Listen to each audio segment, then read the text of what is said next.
Hello guys, welcome back to our GK foundation class. তোমাদের আজকের topic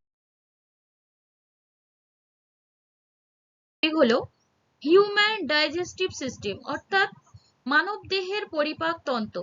খুবই গুরুত্বপূর্ণ একটি ক্লাস হতে চলেছে, যেটা ডব্লিউবিসিএস, পিএসসি, এসএসসি সমস্ত exam, SSC GD constable, railway, WBP, KP সমস্ত পরীক্ষার জন্য খুবই গুরুত্বপূর্ণ একটি চ্যাপ্টার হলো মানবদেহের পরিপাকতন্ত্র। তোমাদের এই ভিডিওটিতে আজকে আমি তোমাদের সাথে আলোচনা করব যে পরিপাক কি, বা পৌষ্টিক নালীগুলোর অংশগুলো কি কি, পরিপাক কিভাবে সংগঠিত হয় মানবদেহের মধ্যে, এইসব বিভিন্ন গুরুত্বপূর্ণ প্রশ্ন নিয়ে আজকে তোমাদের সঙ্গে আলোচনা করব। এবং সেই সব যত প্রশ্ন আছে সেইগুলো তোমাদেরকে ওয়ান লাইনার দেব, প্লাস তোমাদেরকে এমসিকিউর মাধ্যমে তোমাদেরকে খুব ভালোভাবে প্রিপারেশন করিয়ে দেওয়ার চেষ্টা করব। এবং যাতে তোমাদের একটা ক্লিয়ার একটা ধারণা হয় সেই দিকে লক্ষ্য রেখে এই ভিডিওটা আজকে আমি বানিয়েছি। শেষ পর্যন্ত দেখার চেষ্টা করবে, কারণ প্রত্যেকটি পয়েন্ট খুবই গুরুত্বপূর্ণ এই এক্সাম গুলোর জন্য। যারা তোমরা সামনের এই এক্সাম গুলো দিতে চলেছো তাদের জন্য তো খুবই গুরুত্বপূর্ণ। এবং যারা এটার পিডিএফ পেতে চাইছো তারা আমার টেলিগ্রাম চ্যানেলে জয়েন করবে। তাহলে শুরু করছি।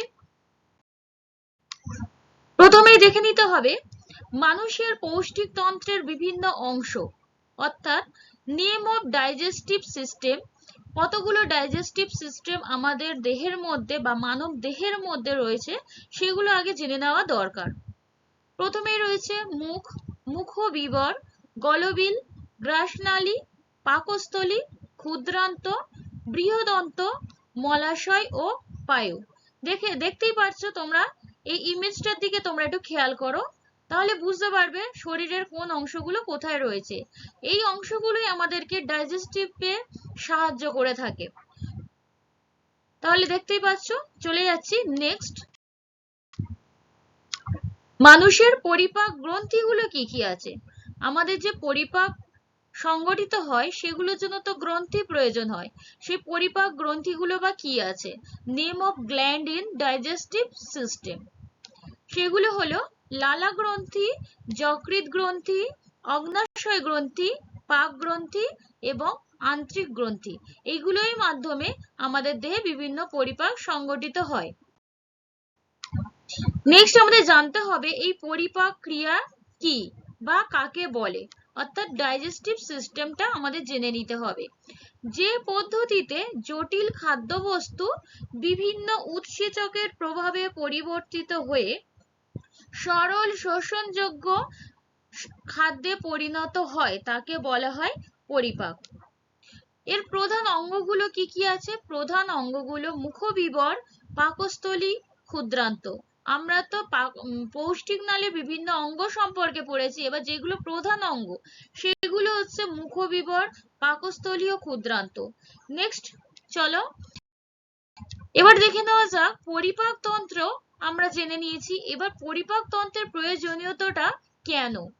ইম্পর্টেন্স অফ ডাইজেস্টিভ সিস্টেম, আমাদের দেহে যে পরিপাক সংগঠিত হয় সেটার প্রয়োজন কেন।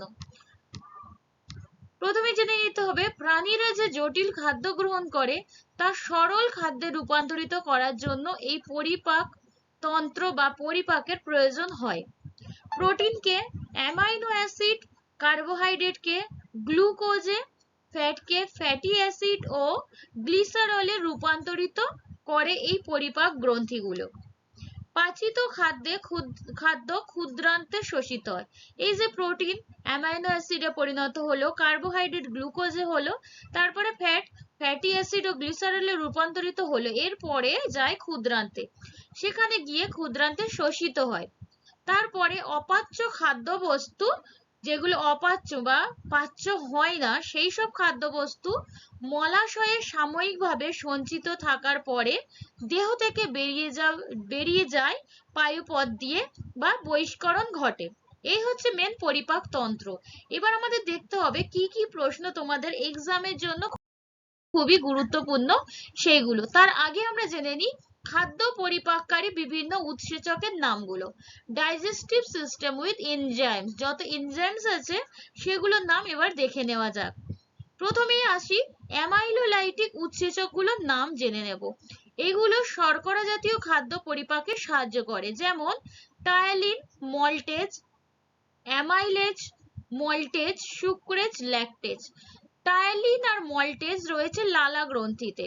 আমরা যেসব গ্রন্থিগুলো পড়লাম সেখানে যে যে উৎসেচকগুলো উপস্থিত থাকে সেগুলোর নাম আলাদা আলাদা ভাবে আমাদেরকে মুখস্থ রাখতে হবে। এইগুলো থেকেই এক্সামে জিজ্ঞেস করা হয়। লালা গ্রন্থিতে থাকে টায়ালিন ও মল্টেজ। অ্যামাইলেজ থাকে অগ্নাশয় ও আন্ত্রিক গ্রন্থিতে।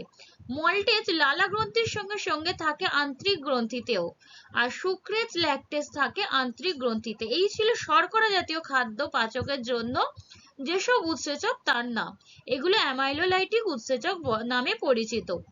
নেক্সট আছে প্রোটিওলাইটিক উৎসেচক কোনগুলো, যেগুলো প্রোটিন জাতীয় খাদ্যকে শোষণ বা পাচনে সাহায্য করে। পেপসিন, পেপসিন হচ্ছে পাকস্থলীর অন্তঃগ্রান্থে অবস্থিত। Trypsin, chymotrypsin, erepsin. পেপসিন রয়েছে পাকস্থলীর অন্তঃগ্রান্থে, ট্রিপসিন ও কাইমোট্রিপসিন রয়েছে অগ্নাশয়ে এবং আইরেপসিন বা ইরেপসিন রয়েছে আন্ত্রিক গ্রন্থিতে। লাইপোলাইটিক উৎসেচক, যেটা ফ্যাট জাতীয় খাদ্য পরিপাকে সাহায্য করে। লাইপেজ রয়েছে পাকস্থলীর অন্তঃগ্রান্থে, অগ্নাশয়, আন্ত্রিক গ্রন্থিতে। এই লাইপোলাইটিক উৎসেচকগুলো বা ফ্যাট জাতীয় খাদ্য যারা পরিপাক করে সেসব উৎসেচকগুলো এই অঙ্গগুলোতে বিন্যস্ত রয়েছে। নেক্সট এবার আমরা এমসিকিউর মাধ্যমে কিছু প্রিপারেশন করে নেব। যেগুলো পড়লাম তার উপরে হবে এবং কিছু আরো ইম্পর্টেন্ট প্রশ্ন দেখে নেব। প্রথমেই দেখা যাক ট্রিপসিন কি জাতীয় উৎসেচক। প্রোটিওলাইটিক, লাইপোলাইটিক, অ্যামাইলোলাইটিক না হাইড্রোলাইটিক? ট্রিপসিন হলো প্রোটিওলাইটিক উৎসেচক। ট্রিপসিন এটি অগ্নাশয়ে অবস্থিত। অগ্নাশয়ে নিঃসৃত তিনটি উৎসেচক হলো অ্যামাইলেজ, ট্রিপসিন, কাইমোট্রিপসিন এবং লাইপেজ। এই উৎসেচকগুলি প্রোটিন জাতীয় খাবারের পাচন ঘটায়। তাহলে বোঝা গেল এই অগ্নাশয়ে অবস্থিত এই প্রোটিওলাইটিক উৎসেচকগুলো প্রোটিন জাতীয় খাদ্যের পাচন ঘটায় এবং এছাড়াও রয়েছে অ্যামাইলেজ, কাইমোট্রিপসিন, লাইপেজ। এই নামগুলো মনে রাখবে। এবং এই যে ট্রিপসিন, ট্রিপসিন কি করে? পেপটনকে নিম্ন পেপটাইডে পরিণত করে। পেপটনকে পেপটাইডে পরিণত করে। পরের প্রশ্ন, নিম্নের কোন এনজাইমটি অগ্নাশয়ে নিঃসৃত হয়? এটা তোমার প্রত্যেকে অ্যান্সার করতে পারবে। ল্যাকটেজ, কাইমোট্রিপসিন, মল্টেজ না ট্রায়ালিন? এদের মধ্যে থেকে কাইমোট্রিপসিন অগ্নাশয়ে নিঃসৃত হয়। অগ্নাশয় একটি মিশ্র গ্রন্থি, এটাও একটি ইম্পর্টেন্ট পয়েন্ট। পেপসিন প্রোটিনকে পেপটনে পরিণত করে। ইরেপসিন নিম্ন পেপটাইডকে অ্যামাইনো অ্যাসিডে পরিণত করে। এই উৎসেচকগুলিকে প্রোটিওলাইটিক উৎসেচক বলা হয়।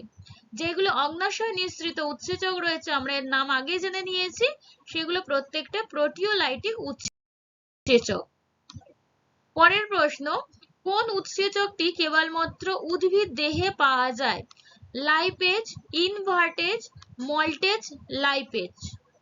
এটা রিপিট হয়ে গিয়েছে, এটার অ্যান্সার হয়ে যাবে কেবলমাত্র উদ্ভিদ দেহে পাওয়া যায় ইনভার্টেজ উৎসেচকটি।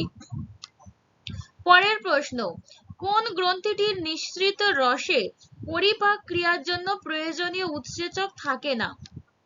যকৃৎ, অগ্নাশয়, লালা গ্রন্থি, আন্ত্রিক গ্রন্থি? প্রয়োজনীয় উৎসেচক থাকে না যকৃৎ গ্রন্থিতে। যকৃৎ থেকে পিত্ত নিঃসৃত হয়। যকৃতের শর্করা গ্লাইকোজেন রূপে সঞ্চিত থাকে। শরীরের যকৃৎ অংশ থেকে ইউরিয়া তৈরি হয়। এই অঙ্গ থেকে অর্নিথিন চক্র সংগঠিত হয়। শরীরের যকৃৎ অংশ থেকে তাহলে ইউরিয়া তৈরি হয়। এই চারটে যে প্রশ্ন তোমরা দেখতে পাচ্ছ ইম্পর্টেন্ট, প্রত্যেকটা কিন্তু এক্সামের জন্য খুবই কমন যোগ্য প্রশ্ন, খুবই ইম্পর্টেন্ট। তোমরা স্টার মার্ক করে রাখো এবং খুব ভালো করে এগুলো পয়েন্ট আউট করে নেবে। নেক্সট প্রশ্ন আছে, পাচিত খাদ্য শোষণের প্রধান স্থান কোনটি? এটা আমি এর আগেই বলে দিয়েছি, যারা তোমরা ভালো করে ক্লাসটা দেখছো তারা অবশ্যই অ্যান্সারটা করতে পারবে। পাকস্থলী, ক্ষুদ্রান্ত, বৃহদন্ত না মুখবিবর? পাচিত খাদ্য শোষণের প্রধান স্থান হলো ক্ষুদ্রান্ত। ক্ষুদ্রান্তে পাচিত খাদ্যবস্তু শোষিত হয়। ক্ষুদ্রান্তের বিভিন্ন প্রকার উৎসেচকের নাম হলো অ্যামাইলেজ, আন্ত্রিক, maltase, sucrase, lactase. Trypsin, erepsin, অগ্ন্যাশয়ী ও আন্ত্রিক লাইপেজ। পাচিত খাদ্য শোষণের প্রধান স্থল হয়ে গেল তাহলে ক্ষুদ্রান্ত। পরের প্রশ্ন, ভিলাই কোথায় অবস্থিত? খুবই গুরুত্বপূর্ণ একটি প্রশ্ন। অগ্ন্যাশয়, ক্ষুদ্রান্ত, পাকস্থলী, গ্রাসনালী। ভিলাই রয়েছে ক্ষুদ্রান্তে। ভিলাই ক্ষুদ্রান্তে অবস্থিত।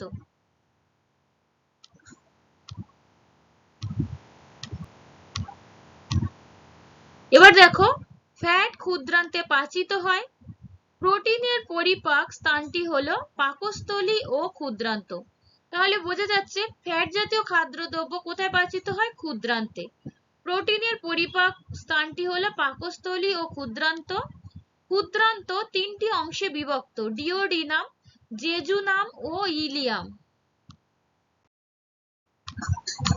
পরের প্রশ্ন, পিত্তরসে যে উৎসেচকটি থাকে সেটি হলো অ্যামাইলেজ, ট্রিপসিন, লাইপেজ, না এদের কোনোটিই নয়। এটার অ্যান্সার হয়ে যাবে কোনোটিই নয়, কারণ পিত্তরসে কোনো উৎসেচকই থাকে না। পাকস্থলীর রসে শর্করা জাতীয় খাদ্য পরিপাকের কোনো উৎসেচক থাকে না। চলে যাচ্ছি নেক্সট প্রশ্নে। মানব পৌষ্টিক নালীতে খাদ্য পরিপাকের জন্য উৎসেচক ছাড়া আর কি প্রয়োজন হয়? জল, ভিটামিন, অতিমাত্রিক খনিজ লবণ, স্বল্পমাত্রিক খনিজ লবণ। এটার অ্যান্সার হয়ে যাবে জল। পৌষ্টিক নালীর যে অংশের সঙ্গে সিকাম যুক্ত থাকে সেটি হলো গ্রাসনালী, পাকস্থলী, ক্ষুদ্রান্ত, বৃহদন্ত। বৃহদন্ত্রের সঙ্গে সিকাম যুক্ত থাকে। বৃহদন্তে প্রধানত জল শোষণ ঘটে। এবার আরেকটি ইম্পর্টেন্ট পয়েন্ট হলো বৃহদন্ত সিকাম, কোলন ও মলাশয় এই তিনটি অংশ নিয়ে গঠিত হয়। এবারে দেখো, বৃহত্তম পৌষ্টিক গ্রন্থির নাম কি? ক্ষুদ্রান্ত, যকৃৎ, বৃহদন্ত না ডিওডিনাম? বৃহত্তম পৌষ্টিক গ্রন্থির নাম হলো যকৃৎ। তোমরা যকৃতের ইমেজটা দেখতেই পাচ্ছ, এটাকে যকৃৎ বলা হয়। এই অংশটাকে যকৃৎ বলা হয়। পরের প্রশ্ন, লালা রসে অবস্থিত উৎসেচকের নাম কি? লালা রসে অবস্থিত উৎসেচকের নাম কি? অপশন দেখে নেওয়ার আগে বলে রাখি, যদি তোমাদের এই প্রশ্নগুলো বা আমার ক্লাসটি ভালো লেগে থাকে তবে অবশ্যই সাবস্ক্রাইব করে নেবে এবং পাশে থাকা বেল আইকনটি অন করে রাখবে সবার প্রথমে নোটিফিকেশনটি পাওয়ার জন্য। Ptyalin, pepsin, trypsin, lactase. লালা রসে অবস্থিত উৎসেচকের নাম হলো টায়ালিন। আরও একটি উৎসেচক রয়েছে লালা রসে, মল্টেজ। পাচক রসের উৎসেচকের নাম কি? পেপসিন ও লাইপেজ। অগ্ন্যাশয় রসের উৎসেচক হলো অ্যামাইলেজ ও ট্রিপসিন। আন্ত্রিক রসের উৎসেচক হচ্ছে সুক্রেজ ও ল্যাকটেজ। লালা রসে ব্যাকটেরিয়া ধ্বংসকারী উৎসেচকের নাম কি? Ptyalin, maltase, lysozyme, lactase. লালা রসে ব্যাকটেরিয়া ধ্বংসকারী উৎসেচকের নাম হলো লাইসোজাইম। পরের প্রশ্ন হলো, পৌষ্টিক নালীর অক্সিনোটিক কোষ থেকে কোন অ্যাসিড নিঃসৃত হয়? HCl, H2SO4, NaCl, না কোনোটিই নয়? এটার অ্যান্সার হয়ে যাবে HCl। হাইড্রোক্লোরিক অ্যাসিড নিঃসৃত হয় পৌষ্টিক নালীর পাকস্থলীতে অবস্থিত অক্সিনোটিক কোষ থেকে। পরের প্রশ্ন হলো, অগ্ন্যাশয় রসের শর্করা ভঙ্গকারী উৎসেচকের নাম কি? Amylase, trypsin, lipase, chymotrypsin. এটার অ্যান্সার হয়ে যাবে অ্যামাইলেজ, অগ্ন্যাশয় রসের শর্করা ভঙ্গকারী উৎসেচক। অ্যামাইলেজ হলো শর্করা ভঙ্গকারী উৎসেচক, ট্রিপসিন ও কাইমোট্রিপসিন হলো প্রোটিন ভঙ্গকারী উৎসেচক, আর লাইপেজ ফ্যাট ভঙ্গকারী উৎসেচক। তিনটে ভালো করে মুখস্থ করে রাখবে। নেক্সট প্রশ্ন, গ্লুকোজ কি জাতীয় খাদ্য পরিপাক হয়ে গঠিত হয়? কি জাতীয় খাদ্য পরিপাক হয়ে গঠিত হয় গ্লুকোজ? শর্করা জাতীয়, আমিষ জাতীয়, স্নেহ জাতীয় না কোনোটিই নয়? এদের মধ্যে থেকে অ্যান্সার হয়ে যাবে গ্লুকোজ শর্করা জাতীয় খাদ্য পরিপাক হয়ে গঠিত হয়। আমিষ জাতীয় খাদ্যের পরিপাকে অন্তর্জাত পদার্থ হলো অ্যামাইনো অ্যাসিড। স্নেহজাত খাদ্য থেকে পাওয়া যায় ফ্যাটি অ্যাসিড ও গ্লিসারল, এবং শর্করা জাতীয় খাদ্য থেকে পাওয়া যায় গ্লুকোজ বা সরল শর্করা। মানব দেহের পরিপাক তন্ত্রের দীর্ঘতম অংশের নাম কি? অগ্নাশয় নালী, ক্ষুদ্রান্ত, বৃহদন্ত, খাদ্যনালী। মানব দেহের পরিপাক তন্ত্রের দীর্ঘতম অংশ হলো ক্ষুদ্রান্ত। ক্ষুদ্রান্তের প্রধান কাজ হলো পুষ্টি শোষণ করা ও খাদ্য হজম করা। ক্ষুদ্রান্তের দৈর্ঘ্য 7 মিটার। ইম্পর্টেন্ট পয়েন্ট ভালো করে নোট ডাউন করবে। অপাচ্য খাবারের বেশিরভাগ শোষিত হয় কোথায়? এটা আমি আগেই আলোচনা করে দিয়েছি। উদর, গ্রাসনালী, অগ্নাশয় না বৃহদন্ত? অপাচ্য খাবারের বেশিরভাগটি শোষিত হয় বৃহদন্তে। ইহার দৈর্ঘ্য 5 ফুট। গলার একটি প্রসারিত অংশ যা ছেলেদের গলার স্বর বৃদ্ধির জন্য দায়ী, তার নাম কি? স্বরযন্ত্র, গলবিল, টেস্টোস্টেরন, অ্যাডামাস অ্যাপেল। এটার অ্যান্সার হয়ে যাবে অ্যাডামাস অ্যাপেল। নিম্নের কোন প্রাণীর তুলনামূলকভাবে লম্বা অন্ত্র আছে? এটা একটি খুবই গুরুত্বপূর্ণ প্রশ্ন। শিয়াল, বাঘ, খরগোশ না কুকুর? লম্বা অন্ত্র রয়েছে খরগোশের শরীরে।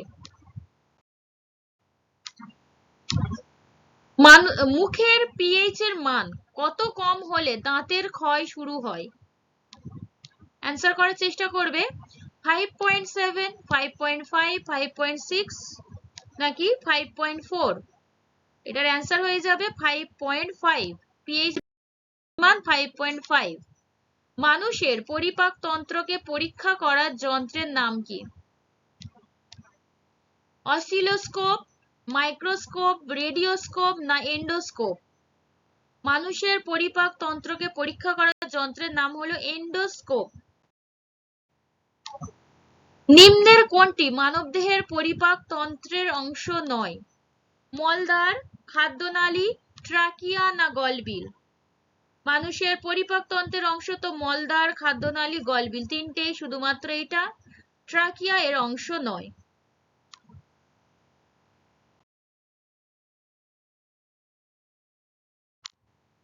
আজকের ভিডিওটা এই পর্যন্ত শেষ করছি। যদি ভালো লেগে থাকে অবশ্যই লাইক করে দেবে এবং শেষ পর্যন্ত দেখার জন্য তোমাদেরকে অসংখ্য